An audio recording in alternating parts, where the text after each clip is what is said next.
Everyone, and welcome to another AEC-tech talk.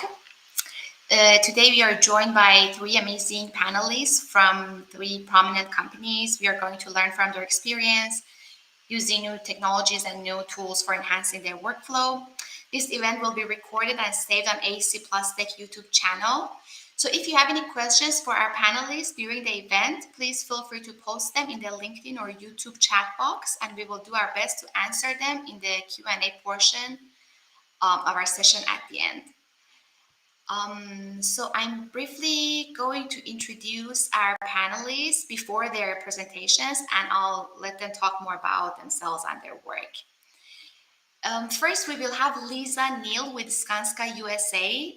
Lisa is a CM Beam certified emerging technology manager for Skanska USA building. She specializes in construction technologies and services and has been primarily focused on developing content and data strategies that enhance project operations and turnover. Lisa has been with Skanska for 8 years and has supported projects in healthcare, residential, K-12, and higher education. Thanks so much for joining us, Lisa, and we can't wait to hear your presentation and learn more about your work.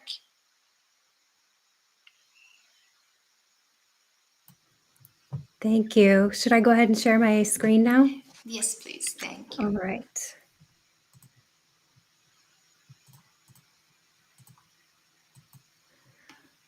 All right. Thanks, everybody, for having me. I'm really excited to talk with you today. I am an emerging technology manager for Skanska USA Building, so I'm here to share not just some of my work and my case studies, but some of the amazing work that my colleagues across the country are doing. I'm going to try to squeeze in such a short amount of time 3 different use cases. First, the implementation of a mobile asset and facility management solution. Secondly, a multi-project, multi-region pilot for a computer vision production tracking tool. And lastly, citizen development of a no-code, low-code application to support internal business processes. And I will definitely spend some time defining and setting that last one up because it's a little bit out of the box, I know. But I wanted to start with this quote. I checked it very thoroughly, said the computer, and that quite definitely is the answer. I think the problem, to be quite honest with you, is that you've never actually known what the question is. I love this quote from Hitchhiker's Guide to the Galaxy, especially when I think about technology, because it's really easy to be attracted to the shiny toys, and some of those toys are amazing and they solve true problems, but I think we get easily distracted, and it's really important for us to think about what problem we're actually trying to solve or what questions we're actually trying to answer with technology. So with that in mind, I'll launch into my first case study, which is a SnapFix for mobile asset and facility management. SnapFix is an Irish startup in the CMMS space, and that stands for a computerized maintenance management system. So it's ostensibly an app or a website that helps you manage buildings and assets. We have a higher education client where we are implementing this tool across 3 campuses. So that's 29 buildings total. And just to give you an idea of the size, this is about 3,500 students rotating per semester. And their New York campus, where they've been online for over a year, so we've got a little bit more data on them. They see about 250 to 400 tasks per month. And last year, they had 2,800 tasks completed with only 40 left open at the end of the year. So that's a really high task completion rate. I think the first success of this system is having that data at all, because they were paper-based prior to using SnapFix. So they didn't even know how many work orders they actioned, what was left open, how long it took to fix things. So just having access to that data and having more insight is a really important upgrade for these buildings. The second problem that a lot of operators face is just communicating status, because the facility teams are busy in the field. They're inspecting something, they're replacing something, and it's really difficult to then, on top of that, remember who to email or who to call. So we just were looking for a solution that was easy to use, that was intuitive, and then we found SnapFix, and it's a really simple tool. In fact, that's one of their goals, to be the simplest facility management platform in the world. So I think you'll see a lot of the visual data. Even in this screenshot, you're seeing a lot of that. So a universal traffic light system for statusing, tapping a star to set priority, adding photos, tagging a location, which can be done through a pick list or through Google Maps. And then the chat feature, which is mimicking text messaging. You can even respond to a chat with emojis. So they built it to feel familiar. It's like you log in and you already know what to do. This is really important for our clients who are going from paper to digital, because that's already a lot of change. We also really appreciate that we're giving immediate access to the digital construction documentation through these apps. So we know that statistically, 95% of the data that we generate during design and construction goes unused during building operations. And the only way I can think of that is like someone giving you $100 and throwing 95 of them away. It's the only way I can imagine it. And it creeps me out every time I think of that. It's because we are still doing hard copy closeout a lot of the time. So I think going digital and giving that data in a digital format to our operators is going to make them so much more efficient in the field. Also, the value of real-time notifications and just being able to communicate status with what you're already doing in the app is really important. So a quick text message, which is something we're all used to doing, versus trying to find and send an email or writing a note on a piece of paper that could get lost. In-app reporting and dashboards for people like capital planners or admins, people who want to understand, who want to analyze the data and help use that to make more informed decisions about the buildings and the assets going forward. And lastly, I wanted to mention the scheduling module for preventive maintenance, because unfortunately, a lot of times we're stuck doing more reactive work than preventive, and that's just the nature of the beast. But we know that 82% of companies experienced unplanned outages, unplanned downtime at least once over the last 3 years. And that cost is approximately worth $2 million. So it's really important that we use these modern digital tools to try to drive up preventive maintenance and work down the reactive maintenance. So that's really been really valuable for our clients. And I think especially we've noted in K through 12, higher education, hospitality, residential, office buildings, there's a great solution for those types of clients. The second case study that I wanted to walk through is a multi-project, multi-region pilot that we've done for an automated progress tracking and QA/QC tool.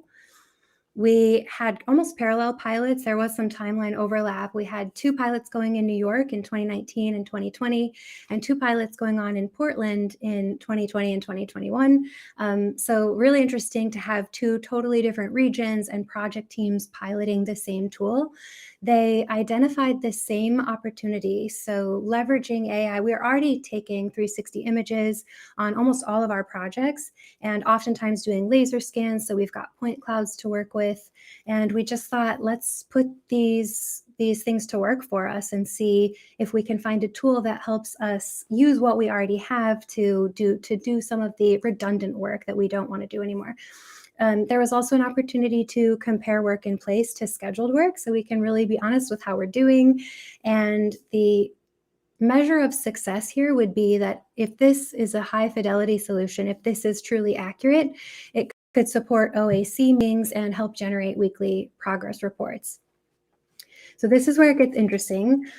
The results for our New York team said that the data was inconsistent, that it was kind of time intensive and expensive. And for their region, it actually made more sense fiscally to outsource the work to an engineer as opposed to using this AI tool. And Portland had a totally different experience. They found that the tool was highly accurate and that it depicted progress made on site. In fact, they've continued to use this on a few projects since then. I think here, it's okay that the results are different. I think that's totally fine. The value is really in connecting people and process. So having people understand that we're experiencing similar challenges across the country and on different kinds of projects, and that we're investigating similar tools to solve those issues. So the value really comes in being able to knowledge share, not just across projects and regions, but with the entire company to see these kind of results. And the last thing that I'll talk about today is no-code, low-code app development using Microsoft Power Platform. So the Power Platform is Power Apps, Power Automate, Power BI, anything with the word power in front of it. And no-code, low-code is a visual approach to software development that enables people who aren't computer programmers, who don't know how to code, to build their own custom applications and automate workflows. So it's truly a game changer. What this means in layperson's terms is like, I know my problem better than anyone else. I live and breathe it every day. It'll take me longer to explain it to you in the context of all my experience in construction, and to have a custom made solution than it would for me to just solve this myself. So just give me the tools to do this myself. That's really the value of no code, low code. You're building your own solution to a problem that you know really intimately. That's not to say there aren't downsides. It'll never be as configurable as a pro code solution. So someone coding something from scratch is always going to be the most custom. And while you don't need a coding resource, a programmer, I do think that it's important to invest time for people to understand the basics of data modeling and data management, app architecture, user experience, governance, scalability. There are just so many little things I learned along the way, the hard way, that would be helpful to know before you start building your first app. But with that said, I do want to show a couple case studies here. Now, because you're building a custom tool and it's not some out-of-the-box solution, the use cases are really endless. So I'm just going to show you a couple varieties that Skanska has built in-house. The first is for supply chain management. And just to give you a frame of reference, in 2017, I started to build this. I had never heard of no-code, low-code before. I'm not a programmer, but I spent 2 weeks taking some free online sessions and just kind of tinkering.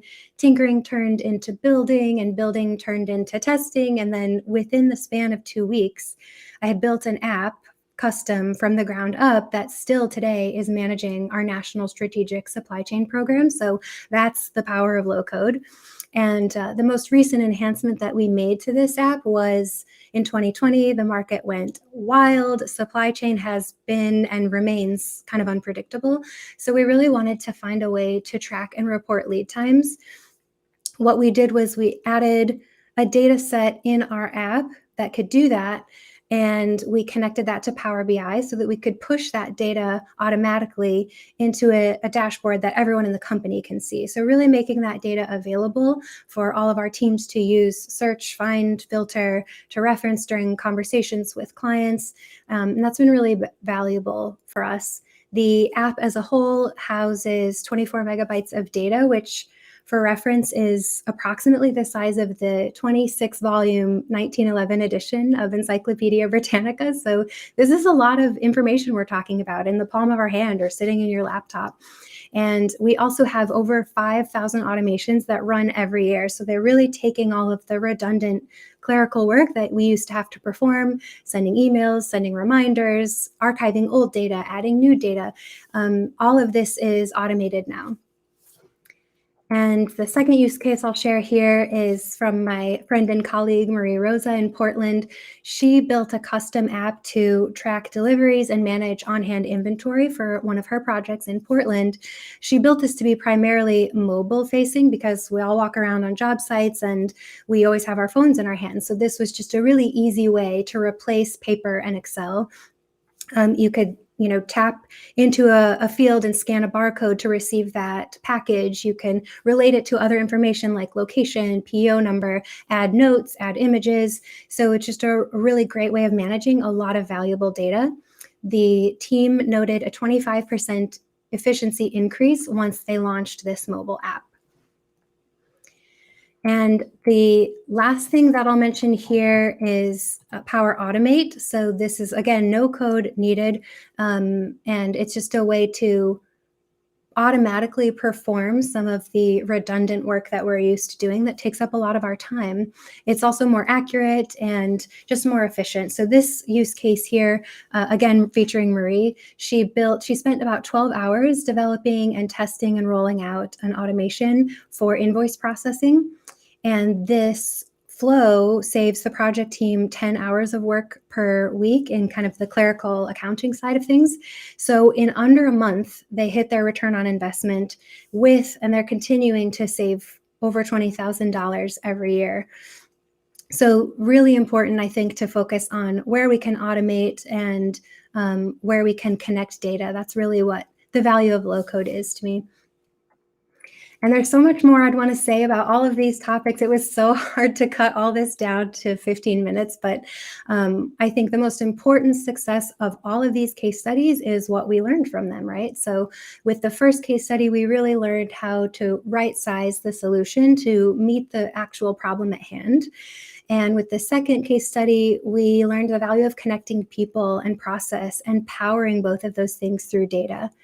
And with our final use case, we just learned how to better engage early adopters, how to put more power in the hands of the people who have all these years of construction experience and not be a bottleneck for them, but instead to just empower them with tools that help them solve their own problems.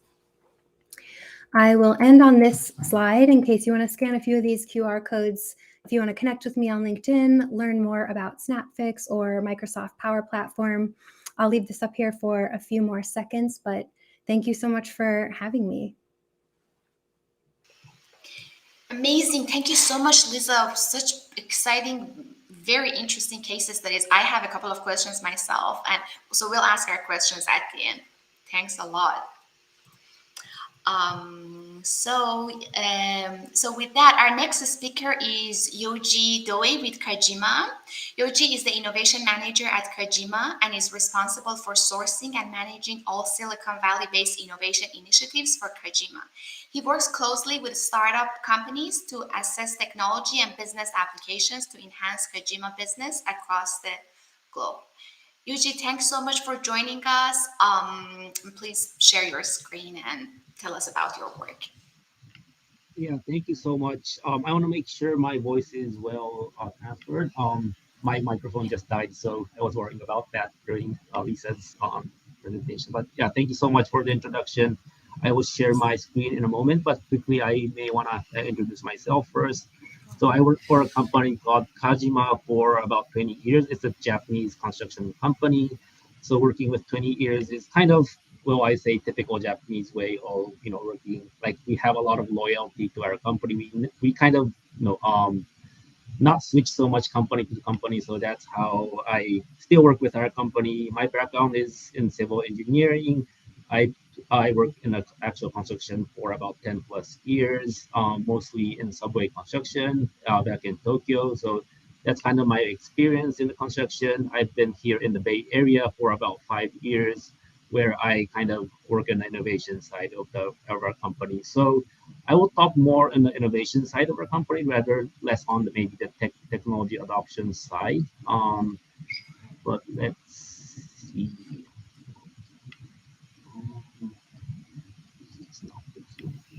Sorry for a minute.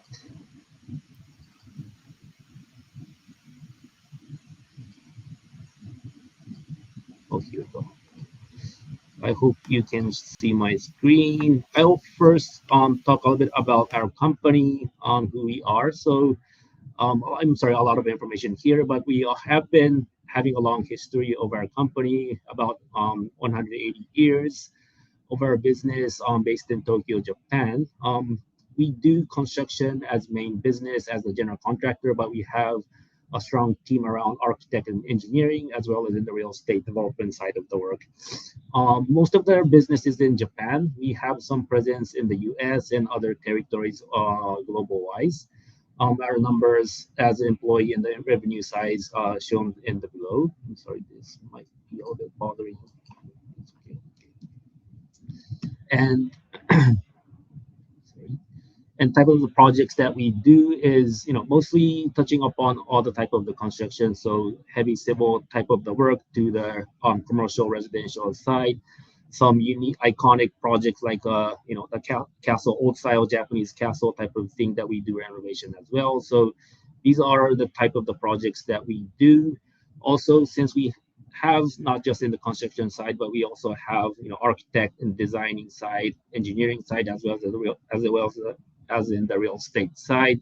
we kind of try to cover all the phases of the construction industry from the early stage to the lower stage, that we're trying to close the loop of the entire business. So that's kind of a little bit of the uniqueness that we have, as well as we spend a lot of efforts into the R&D. So we established this technical research institute back in old days, 1949. Since then, we have kind of did a lot of internal R&D works. We'll say internal innovation that we have been working on for a lot of time. So that's kind of makes us also a little bit unique. So covering a little bit about the most of the type of the construction, as well as in the phases, as well as having a bit in the R&D, kind of creates a little bit of our value proposition to give us an advantage to coordinate holistically about the projects and add value. So that's kind of who we are and how we started this. We call it open innovation.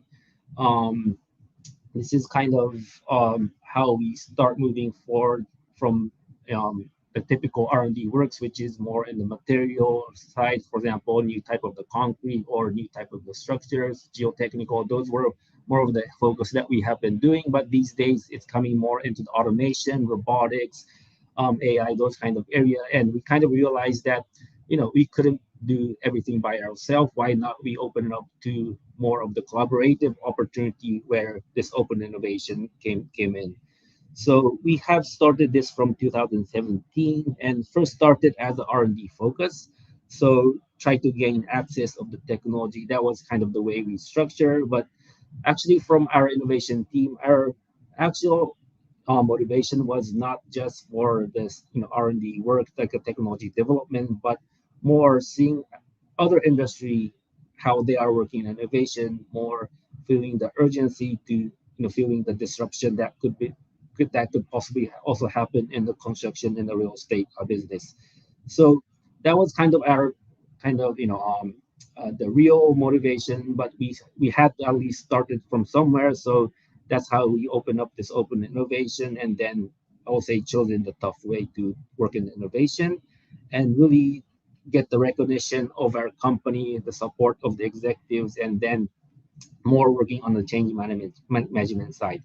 And what we really realized through our journey is, it was not just about the technology that can help our business, but more of the mindset and the culture that kicks in more of the thing that we have been. So even though we have been working in the R&D side as an open innovation, we start taking multi path. So start also looking to like a low hanging fruit side, field implementation side as well. You can see on the left side we have been working with Hollow Builder. Same with what Lisa was explaining about those 360 photo documentation kind of things. It's not highly relevant to the R&D side, but these kind of work really help us to get the presence internally as an innovation team, and then showing momentum of working with startup companies. And this kind of led more into the R&D focus area. So on the right hand side, I showed some of the video here that for example, working in the AI computer vision kind of area to get the workers analysis, how they are productive or how they are, in unsafe conditions or like that. Also in the drone area shown, I may click here again. So using the drones in the tunnel inspection projects, as you may know, drone without having the GNSS, GPS is a little bit tough. So in this kind of difficult environment, we have been working with a drone company to get access to the technology and then create our own kind of inspection technology that can help us to reduce the amount of the accident as well as give more visibility of the sites. Also in the robotics side, working with this forward leg robotics that creating our own software on top of this, robot, providing some payloads on top of it, and then giving the scanning of the tunnels or such. So these are some of the work that we have been working in the R&D side as well to you know uh, very much develop the technologies. And throughout our journey, we start, inviting more people to join our innovation work. And during our work with these new companies, new technologies, what we start realizing is not just about this open innovation side of the work, but how we have been doing our own R&Ds.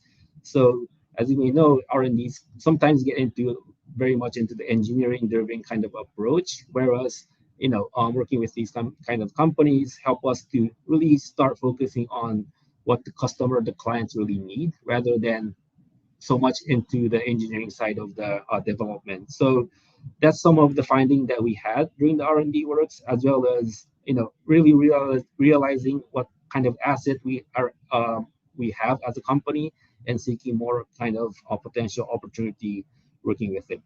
So sometimes, these R&D gets a little bit of complicated as working with new companies, feeling like, is it a competition rather than as a collaboration? Because, engineers tend to try to work with their own business rather than try to, mess up with other technology. So how we manage this, kind of competition to collaboration was some of the work that we have been doing. We also start looking to the different path. I will say the third path, the R&D and the field implementation, rather than more to the the business development side. How we can possibly look into the future core business was kind of the idea, more in the more in the adjacent area, or more in the future side. That can possibly help us into the find new opportunities. So, for example, sustainability, renewable energies, smart cities are those kind of things are much more in the adjacent area, but we start looking into this kind of opportunities, start opening up our investment opportunity as well. So that's kind of the thing that we have been working in this open innovation. Overall, how we start structuring more of our innovation work is kind of falls into this four area. Of course, the second and third is more kind of the practical area that we do. So not just thinking about the future side, but also we always want to be, working good in this core business, because I believe that construction is, not going to go away as one of the basic infrastructure of the life. So we would like to do much better on this side, but also trying to explore more the future side of the thing. And what really, helps us to move on to this important part, the fourth part, the how we can gain the culture side of the innovation and the change the mindset. This is kind of the thing that we really we really are working on very hard.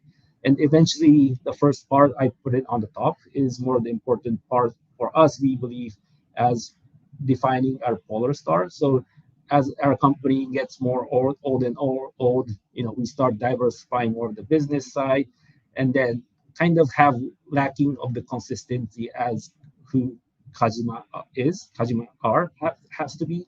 So redefining what's the actual, Kajima's value proposition is, trying to tap into that side of how, this innovation team can get a help from there. So not sure if my time is still okay. Yeah, I still have a little bit of time. So throughout my innovation journey, I think I had a lot of lesson learned as well that I would like to share. So the first part is I'm talking about the process innovation. So when we look into the R&Ds or field implementation, um, compared to other industry, it's almost all about the process innovation. So the construction industry is a lot about the process side, not thinking about the product side of the business model side. So how we can really think about the process innovation was very important.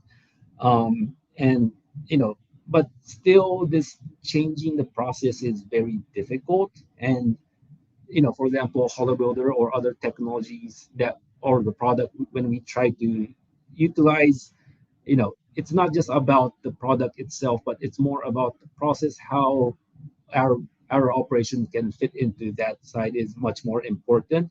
And that's something that we really learned, and try to not just think the product will solve everything, but how we can also adjust and then adopt is more the thing that we realize. So um, this helps us to also think about, try not to find the best solution. For example, there's always a lot of companies that bring in new product, try not just to wait and see what's going to be the best solution, but try to communicate more with the companies, both sides, internally and externally, and then trying to find the fit, and the adoption is more an important thing that I think was very helpful. And this, the process innovation is really the key, and it's not something that can be easily copied. So sometimes innovation also think as a competition, and it's not about the competition. Once we reach to the point that we can get to the process innovation side, I think it's going to be a very great asset for us. And also on flipping the side, like innovation is also a process. So what that means is innovation will not happen suddenly. It's very much as a process. And I had a lot of difficulty, of course, try to lead the innovation side, try to help our team to adopt new technologies or like that. But try not to get stressed so much with the result, the outcome, rather than kind of enjoy the process is what I kind of learned. So maybe less tangible KPI we try to follow, rather enjoy the process of how we work with the companies or like that. And because there's so many less things that we can control out from the outcome, so try to focusing on the process side of the innovation. And the last part is trying to keep room to learn is also very important. Once our innovation work gets rolling, we sometimes get so much straightforward as the thought processes, and then forget about to learn new stuff where it's going to be more in the adjacent or the futuristic thing, because more I think the application wouldn't be necessary, going to be more important for finding the outcome.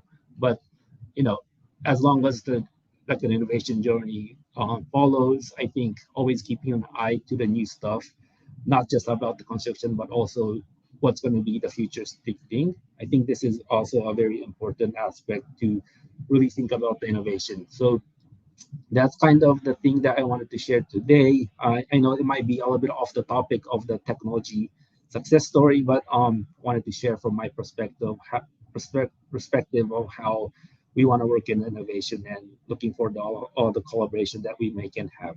So this is my contact information. I also use LinkedIn, so would love to connect through LinkedIn as well. So that's kind of from my side. Yep. Wonderful. Thank you so much. Thanks for sharing all this like great stories and your very comprehensive process in technology adoption and the challenges. Thank you, Yoji. So next we have Lucas Manus with Ryan Companies. Lucas is the Senior Innovation Manager of Emerging Technology at Ryan Companies. Established in 1938, Ryan Companies is a national builder, developer, designer, and real estate manager based in Minneapolis, Minnesota. Lucas has years of experience in the construction industry, and we are so happy to have him here. Welcome, Lucas, and please tell us about your work. Yeah, thanks for having me. I should have my screen ready for you.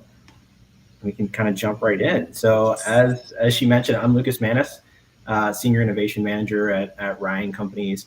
Like that, Ryan Companies, I'll kind of go over the company organization overview, a little bit about myself.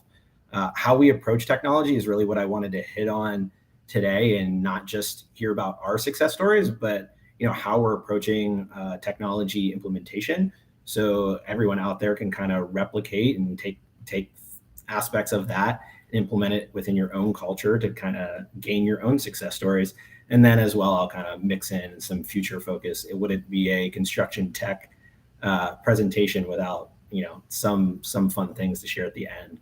So as mentioned, Ryan Companies, we are a family-owned business. We operate as a very tight-knit family. We try to really keep that family culture alive in all of our in everything that we do. We have grown to about 2,000 employees at this point. We've had some rapid expansion in the last couple of years.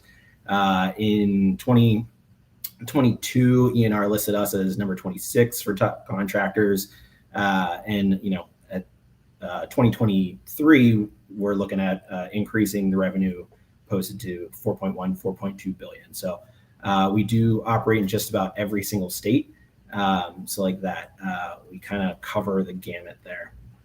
As far as our markets, again, all markets and all kind of different offices. I'll skim through some of this. We are a little bit unique in that we have in-house development, in-house design, construction, and operations. So from our in-house design services, again, that's another full gamut of operation, from architecture, interior design, civil engineering, landscape planning, and comp design, which is a fun aspect that I'll hit on as part of our technology solution approach. Our VDC team and our construction team are doing, all, I would say, the core products for our tech adoption. Our VDC team has been kind of carrying that torch for a very long time. So they have a great kind of backlog or portfolio of some different aspects that they've deployed. So with that, I'll kind of talk a little bit about how we approach construction technology at Ryan. And with that, construction technology, in air quotes there, it's not just one person's job. It's not one department's job. It's not a single person or a group of people that are going to, bring digital transformation to your organization or deploy construction technology successfully. It's really a collaboration amongst key stakeholders. So I kind of fall in the insights and innovation group. We have inside of that our comp design team that I mentioned, our data analytics team, myself, and the emerging technology team. And we work really closely with our operational excellence teams that are doing a lot of the training, a lot of the, when things are no longer new and shiny and fancy, we still have to use these technologies and these solutions every day and be efficient in how we use them. So we're really partnered with our operational excellence team to ensure that just because it's not the shiniest and flashiest Ferrari anymore, doesn't mean that those tools kind of get left by the wayside. So we do a great partnership there with that group, as well as I mentioned, our VDC team. They've been kind of the boots on the ground for the longest time on deploying technology and looking at how we can deploy construction technology on our projects. Inside of that, we have a multimedia creative director and their team that are doing really elaborate visualizations of what a project could be and could look like. We were working closely with our field ops teams. They're the ones working with our craft labor in the field, our field supervision. So getting them kind of to the table, hearing about their pain points and their buy-in of technologies is crucial, as well as our traditional IT infrastructure and our quality teams, right? We call ourselves the close cousins because we're all working collectively together to adopt technology. It's not just the emerging technology group or the OpEx group that are doing that. So with that many cooks in the kitchen, things can get a little crazy. So what we found to be helpful is really clearly defining our processes, right? As we evaluate technology and deploy different technology, we have some predefined workflows of how we go about doing that, so we can ensure we notify the right people at the right time and we're getting input and feedback from our close cousins when it's applicable. We're not constantly, adding new things and look at this. Can you hurry up and review this for me? It's a methodical, predefined process, and we work technology through these life cycle maps from, a lead, something that we're aware of, through an active research, something that we're looking to deploy, to a pre-pilot. We're working through T's and C's and contract language and getting all of that approved by all parties into an active pilot. We're actively testing some of these solutions to hopefully one day having enough success that we're willing to scale those solutions across the organization. And I'll get into some of the scaling aspect here in a bit, but that's a lot of information to keep track of. So there's both passive and active ways that we're managing those communication aspects. So I'll start with the active communication technique. So when we do those pilots, we're 2,000 people, 2,000 person company across 16 offices.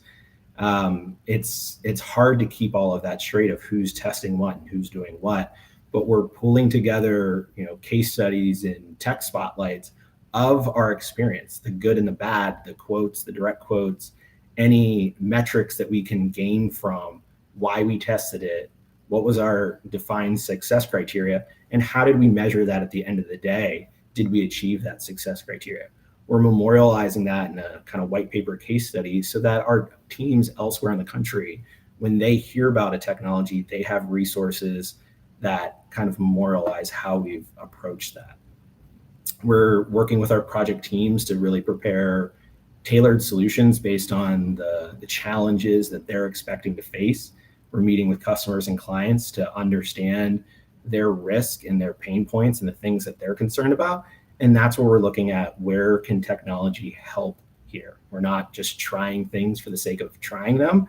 We're trying to be very strategic in our approach of how we deploy them to solve real world problems for our teams. We measure everything from engagement, so we can see trends of what's a technology that people are grasping and really kind of energized about, kind of shown in the top left. And then down the bottom right, when we're coordinating with our close cousin group, it can be a lot to cover. Maybe we meet on a monthly interval or a quarterly interval. We're not taking meeting minutes, we're not taking agendas. We can kind of set these filters for the last time we met and get a report on all of the new pilots that we launched, all of the new applications that we're investigating really dynamically. So we've spent a lot of time building our back end to be highly efficient in how we evaluate these technologies. So with that, I'll kind of get into some of the more fun future focused aspects. And it wouldn't, again, be a construction technology presentation without the Rogers 1962 technology adoption curve. And anyone who hasn't kind of seen this or worked through this, I think it's very applicable to the way at least we at Ryan approach deploying new technologies. And that on the left-hand side is the level of effort you and your team are going to expend trying to get a new technology developed or deployed in your company. With about 2.5% of your people really excited about it. They're the ones asking for it. They're, hey, have you seen this? Or look at this. They're the ones that want to be the first to try it. Relatively low level of effort to get those individuals to kind of buy into these technologies. You have about 13% that are those early adopters that, they'll give it a try under the right circumstances. And, they want to show other people the technology. Where things get challenging is here in this early majority phase. Those are I would say the bulk of your organization where they already have a tool that does that. They don't want another tool, right? So you really have to work with them on establishing why the change is needed. On the downslope of your effort here, you have your late majority and your laggards. That once you have about 50% of your organization that have actively engaged with this solution, are actively, advocates for it, they're kind of come around to the table eventually. And we split that at Ryan on the left as innovation. That's the side that I get to work mostly on. That's that future focus, that emerging technology aspect. And we have our adoption phase. Those are our OpEx teams, our field solution teams that are really doing the training of these solutions of how to maximize the value. The elephant in the room here is often referred to as the chasm. How do you bridge from the innovators and the early adopters, the people that are really excited about construction technology? How do you reach mass market and mass scale with the rest of your organization? And how do you clear this chasm of trainings and approval and implementation strategy? And how do you not get stuck at the peak of early adopters? And I allude to this because I think this is highly fitting for any type of construction technology conversation. Is currently in the industry, there is an application that does everything. There is a username, a login. Our field teams who don't enjoy evaluating construction technology are already saddled with 10 applications that may do almost the exact same thing, but the company standard is to use one for one thing and one for the other thing, right? And we've lovingly termed this problem as tech fatigue. It's something that comes up all too often in industry. And when we look at why that exists, this is a snapshot from Built World's latest study on VC inflow. So we've seen about $10 billion of money enter the market into construction technology solutions. So with that, that's about a 56% from last year, increase from last year. So with that come a whole new group of technologies that are viable and may be great for construction projects.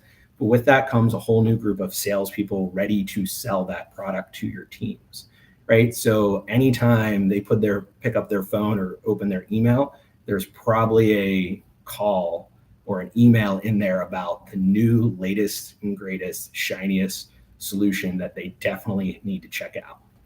So not saying that's a good thing or a bad thing, but it is something that our teams are experiencing, and it's something as an innovation manager that we need to be aware of, so we can properly kind of guide our team and our company through that. So how do you clear that early adopter chasm? Understand the process. Work with your teams and figure out what is the actual problem you're looking to solve. It doesn't matter if that's putting sticky notes on the wall or using another digital collaboration tool to draw out process maps, but figure out where the problem is and what the solution might entail.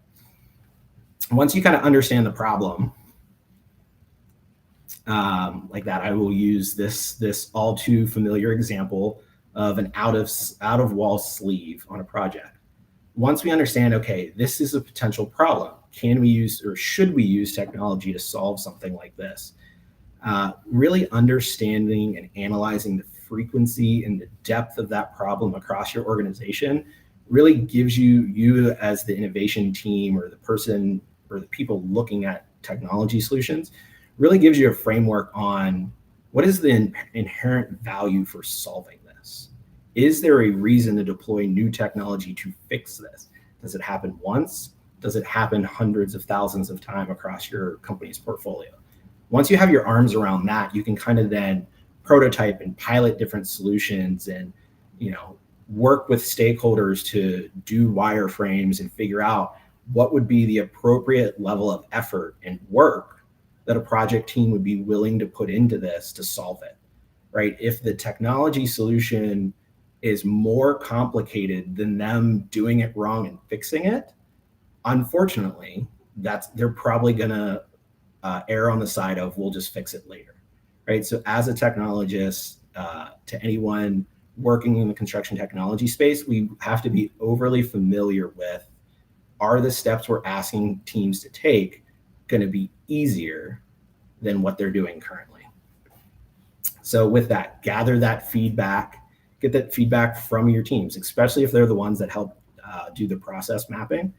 Work with them and figure out of, hey, maybe this first iteration of this pilot, it has potential, but it was too cumbersome here. And within Ryan's ecosystem and why I started with our close cousin group, we've done a lot of work at integrating solutions so that there aren't logins and passwords and accounts for everything, that our tools seamlessly flow together. So like that, the results are almost guaranteed, right? That's how we guarantee construction technology success stories, is when users don't have to go out to another app to try to analyze something or get different results, right? It's integrated into the workflow and the process that they're already familiar doing. And with that, I'll kind of close on a little bit on this slide as far as things that we're excited about, things that we're testing, whether it be generative AI and chat bots. And we've all heard the crazy headlines here this last week. What profound impact is that going to have on our job sites when generative AI can supplement conversational interactions with craft workers and things like that? How can we use generative AI to quickly iterate through different design iterations? Like that, it's kind of integrated. If we can integrate that into our workflows, we see great opportunity there.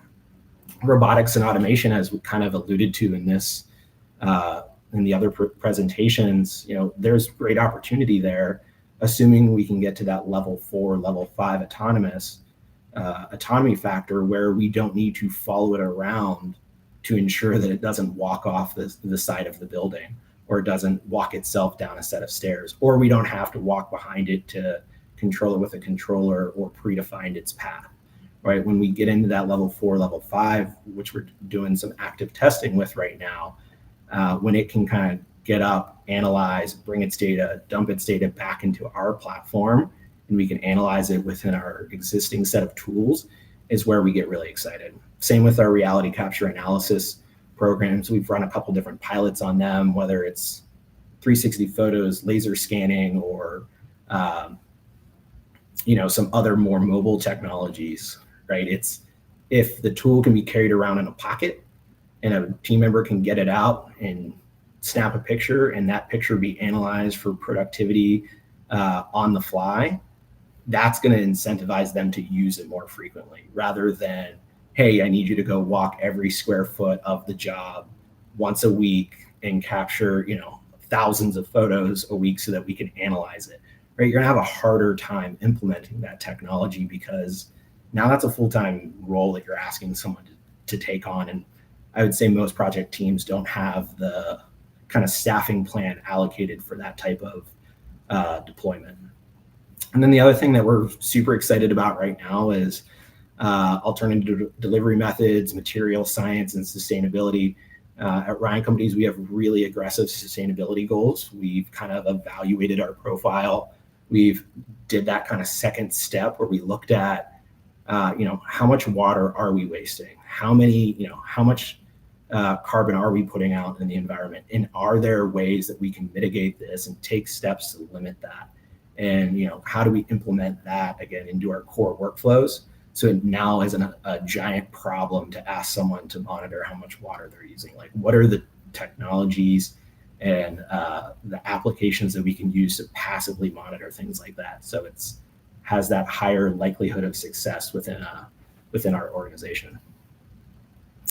That's all I really had like that. I'm happy to kind of open it up for the discussion if there are any. Wonderful. Thank you so much, Lucas. Great presentation. Many great points. So my first question is about your process. It's a question for all of you. So you all talked about your technology adoption process, the challenges you have. So for all the tech innovators that we have now amongst our audience, and also all the innovation managers, people like you, what do you think, what kind of information, like let's say key facts, would be most helpful for you to have prior to testing and piloting a new technology? Like you all mentioned, the number of all these like exciting tools are on the rise. Every day they're like more and more AI powered, AR, VR, like drones, you name it. There's so many, it's getting overwhelming. So for you as technology managers, innovation managers, what kind of like information, like case studies would you like to have so it can minimize the disruption in your workflow? Maybe we can start by Yoji and then Lisa and Lucas. Yeah, I will say, during those, like initial meetings or like that, sometimes we get lost in what can be done right now, what is going to be expected, kind of thing. So what's the like a status quo of the product?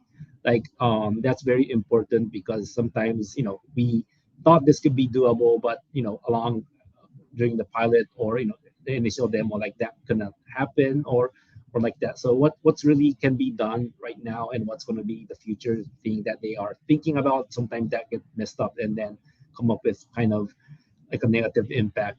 That's something that we have to be very careful about. And also how the setup looks like. For example, once we want to do some pilots or like that, if a lot of things that is cumbersome kind of processes that we have to go through, also that kind of makes our team to get a little bit exhausted, and kind of also create a bit of negative impact as well. So mostly about the product itself, it's pretty visible for us, but those kind of negative side, if there is, like, we want to be a bit aware of, and be careful to roll it out to our team.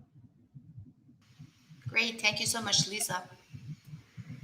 Yeah, I think for us, the big thing has been, again, to connect people. So we've really focused on building a network of, what we call technology concierges. So people who would be assigned to each office or each region and kind of reach across that to see what's happening nationally. Are we experiencing the same challenges in different regions? Are we exploring the same tools? Do we want to pilot the same tool, or do we want to pilot different but similar tools and compare?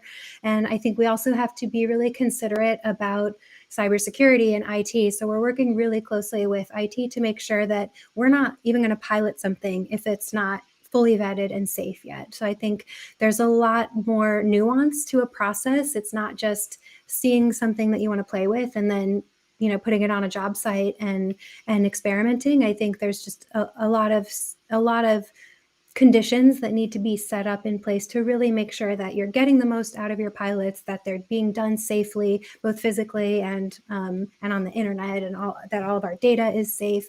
So there's, I think, a lot to consider, and that's why having people that you can go to ask questions, to oversee a pilot, to connect with others across the country is really valuable for us. Great, thank you. Lucas? Yeah, as far as things that we like to see, we kind of flip that a little bit on its head, and we don't want to try it if it's a master, jack of all trades and a master of none. We really enter pilots with the problem statement very key to mind, right? What is it that we're trying to solve here? By adding a new piece of technology to our tech stack opens up all of those aspects of data security and tech fatigue and all these other aspects. What are we going to get out of this, right? And that's where we look at solutions, and that's where we kind of evaluate solutions of, we have one very specific problem, and we want to solve one problem here. Then we can get into like, well, it can also do this and can also do that. And there's time and scale for all of that, but we really like to enter pilots on, hey, we've identified a need within our business, and we are looking to solve that need for one team or multiple teams, rather than trying things to just try them.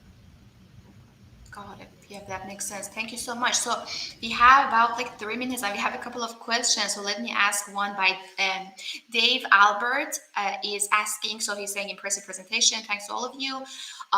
So any thoughts about AR overlaying the design on top of the existing conditions? Also, any thoughts about builders expanding more into design management as design build continues to gain traction? So any of you, please feel free to answer.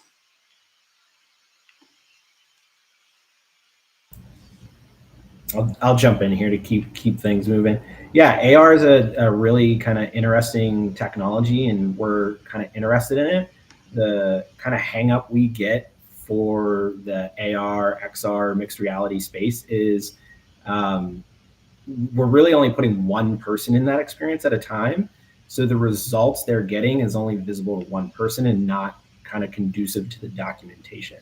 So when we're trying to do quality assessments with AR, where we're overlaying design to see if we built it correctly, it's only valuable if that person is in the glasses or taking screenshots or something. So we're interested in it. We're watching it. We're playing with some different things, but I think there's some other solutions out on the market that kind of fill the documentation need for that type of quality management. Okay, great. Thanks. Yoji, Lisa? Yeah, I think we are also equally excited about this topic, but I believe it's still not yet there fully to really experience the full function, like a feasibility about the features about the work. So, for example, if we have to wear those, like HoloLens or those kind of glasses, wearables, it's not, I think, yet there to really implement to the field. So a bit about how to bring that into the process. I feel there's still a lot of challenge around there. For the design build, I think we have been working on this very much, and I think that's going to be more of the interest that we would like to explore. So definitely, this is something that more on the design side we are looking for solutions as well. I think one of the thing that we have in mind is, as we are not self-performing at all. Like we are more like a in the construction side as a general contractor. We're kind of orchestrating all the the trades as well.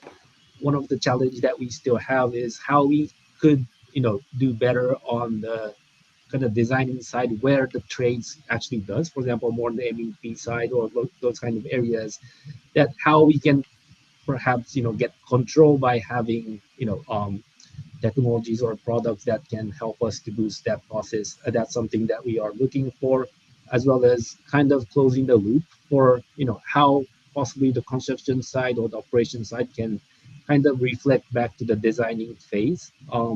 That's also our kind of interest, that to really work more into the design build approach. Great. Thank you so much, Lisa. Is there anything else you'd like to add? Yeah, I know we're at time, so I'll just add really quickly that I agree with Lucas that there's it's worth exploring AR, but there are probably concerns about just how do you align what you're seeing in a model, for example, like if you were going to do this in BIM 360 glue and you wanted your like X-ray vision to overlay what you're seeing in real life, how do you make sure that everything is oriented and aligned properly? One of the things that we do that's a little bit simpler and that we've found is really just as reliable is to use our 360 photos, lock that with your Navisworks model and kind of align and rotate those to look at the same thing in your BIM and in real life at the same time. And that's just kind of an easier, almost more reliable way of comparing the digital world and the physical. So I would say it's worth exploring more, but we have existing tools that we're leveraging right now to accomplish the same workflow. Wonderful. Great. Thanks a lot. So we are at a time. Sorry, we can't answer all the questions. Thank you again all so much for joining us, sharing your experience, your great work. The video will be recorded on our YouTube channel. Please join us for our next events. And with that, again, thanks to all of you. And we're going to end the stream right now.